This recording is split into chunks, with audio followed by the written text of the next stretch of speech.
এখানে? আর কে এভাবে কান্না করছে? আমি কিন্তু কাউকে একটা টাকাও দিতে পারবো না। হ্যাঁ, আজকাল আমি নিজেই মদ খাওয়ার টাকা পাচ্ছি না, আবার কিনা কান্না করছিস? চুপ, চুপ বলছি। আরে আরে, আশেপাশে তো কেউই নেই, শুধু দুটো তরমুজ দেখতে পাচ্ছি। তবে কি তরমুজ কান্না করছে? আরে, তরমুজের আবার কি হয়েছে? একবার গিয়ে দেখি তো।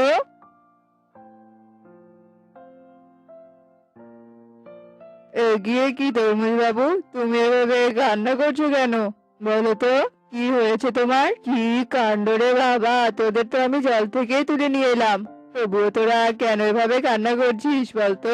তোরা কি এবার কান্না থামাবি, নাকি আমি তোদেরকে মেরে কান্না থামাবো? হ্যাঁ। এসব কথা বলে মাতাল দিনেশ নেশার ঘরে একটা লাঠি নেয় আর তরমুজ দুটোকে আঘাত করে, আর ঠিক তখনই তরমুজ ফেটে যায় আর দুটো তরমুজের ভেতর থেকে দুটো মেয়ে সন্তান বেরিয়ে আসে। কি জ্বালা, জলের ভেতর থেকে দুটো তরমুজ ভেসে এলো, আবার তরমুজের ভেতর থেকে দুটো কন্যা সন্তান বেরিয়ে এলো। আচ্ছা, তবে কি এরা জলে ভেসে আসা দুই তরমুজ কন্যা? আমি বরং এই ফর্সা মেয়েটাকে নিয়ে যাই, একে পালন করে বড় করে তুলবো, তারপর অনেক টাকা বিক্রি করব, আর সেই টাকা দিয়ে আমি আরাম করে মদ খাবো। এরপর কেটে যায় 7টি বছর। আজ আমার কেন এত অস্থির লাগছে? পুরো রাজ্যে তো সবকিছু ঠিক আছে, এমনকি পরিরাজ্যে সুখ শান্তির কোনো অভাব নেই, তবে আমার মনটা কেন এত ছটফট করছে? তবে কি আমার সন্তানদের কোনো বিপদ হয়েছে? আর ওরা কোথায় আছে? এসব বলে রানীপুরী ধ্যানে বসে, আর তখনই 7 বছর ধরে কষ্ট করে মায়াকে বড় করে তুলেছি, নিজে না খাইয়ে ওকে খাইয়েছি, আর এই শয়তান মেয়ে কিনা আমার স্বপ্ন পূরণ হওয়ার আগেই আধমরা হয়ে বিছানায় পড়ে রইলো। এবার আমি এর চিকিৎসা কি করে করব? সর্বনাশ! আমার মেয়েটা তো অসুস্থ হয়ে পড়েছে, তবে ওই শয়তান রাক্ষসীর নজর আমার কন্যার দিকে পড়েছে, আর চুপ করে থাকা যাবে না, আমার কন্যাকে যে আমাকেই বাঁচাতে হবে। এসব কথা ভেবে রানীপুরী দিনেশের বাড়িতে আসে। আরে আরে, এ কি, এ আমি কি দেখছি? আমার বাড়িতে কিনা পড়ি? আচ্ছা পড়ি, তুমি কি আমাকে সোনা দানা দিতে এসেছো? তবে আর দেরি করো না, আমাকে তাড়াতাড়ি দাও। আমি যে সোনা দানা বিক্রি করে এই কন্যার চিকিৎসা করাবো, তারপরে কি পাচারকারীর হাতে বিক্রি করে আমি অনেক টাকা পাবো।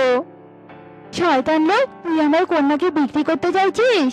আমি আমার কন্যাদেরকে ওই রাক্ষসীর হাত থেকে বাঁচানোর জন্য তরমুজে সুরক্ষিত করে রেখেছিলাম, আর তুই সেখান থেকে আমার কন্যাকে নিয়ে এসে এসব ফোন দিয়াচ্ছিস? এবার তো তোকে কঠিন শাস্তি পেতেই হবে।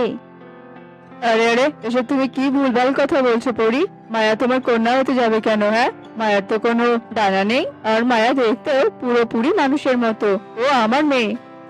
এভাবেই রানীপুরী আর দিনেশের মাঝে তর্ক শুরু হয়ে যায়। ঠিক তখনই সেখানে দিনেশের প্রতিবেশী বিমলা আসে।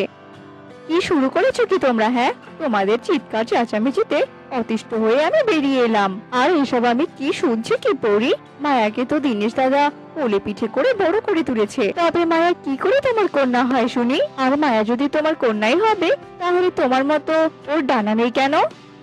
আমি আমার কন্যাদেরকে তরমুজে সুরক্ষিত রাখার জন্য ডানা অদৃশ্য করে দিয়েছিলাম, আর তোমরা কিনা সেই ডানা নিয়ে কথা বলছো?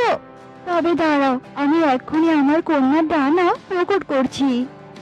এ কথা বলে পরি মায়ার ওপর জাদু করে, আর মুহূর্তের ভেতরেই মায়ারও ডানা তৈরি হয়। এতে দিনেশ একদম চুপ হয়ে যায়, আর বিমলার চোখও কপালে উঠে যায়।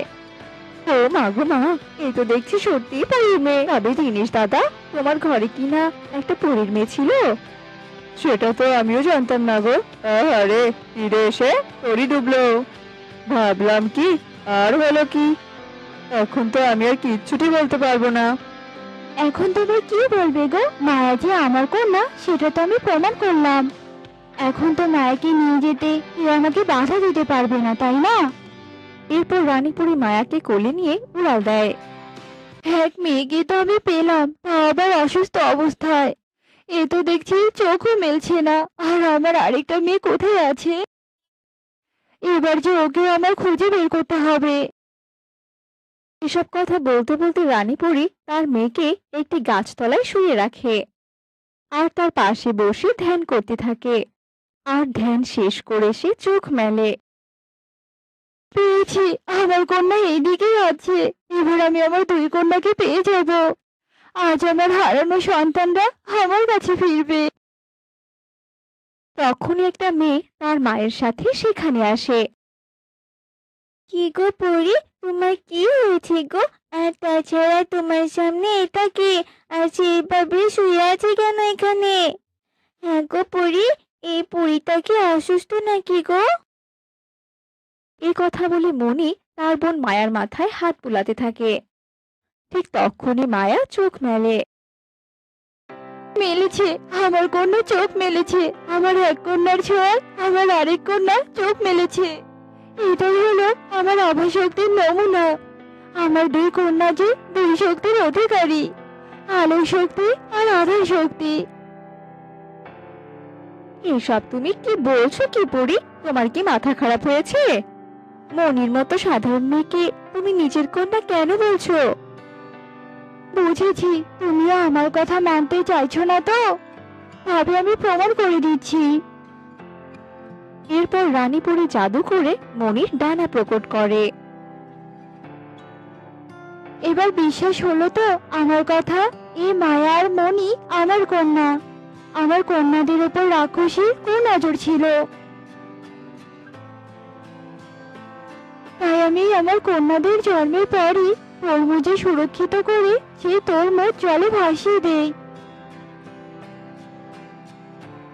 আর সেই তরমুজ থেকে আমার কন্যাদেরকে তোমরা পেয়েছিলে। আর জাদু বলে আমি আমার কন্যাদের ডানা অদৃশ্য করে দিয়েছিলাম। আর এই জন্যই তোমরা এদেরকে মানুষ কন্যা ভেবে এদেরকে লালন পালন করেছো। তবে তার জন্য আমি তোমাদের কাছে কৃতজ্ঞ।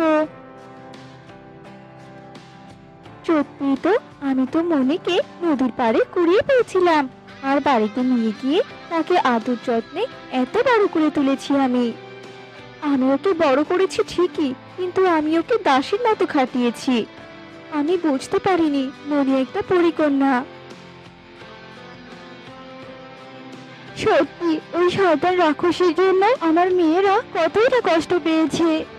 তবে আমি তো এবার তোদেরকে ফিরে পেয়েছি, আর তোরা পূর্ণ শক্তির অধিকারী হয়েছিস। তবে ওই রাক্ষসীকে আমরা ছাড়বো না। চল মা, ওই রাক্ষসীকে বধ করে তারপর আমরা পরিরাজ্যে যাব। এরপর রানী পরী তার দুই কন্যাকে নিয়ে আকাশে উড়াল দেয়।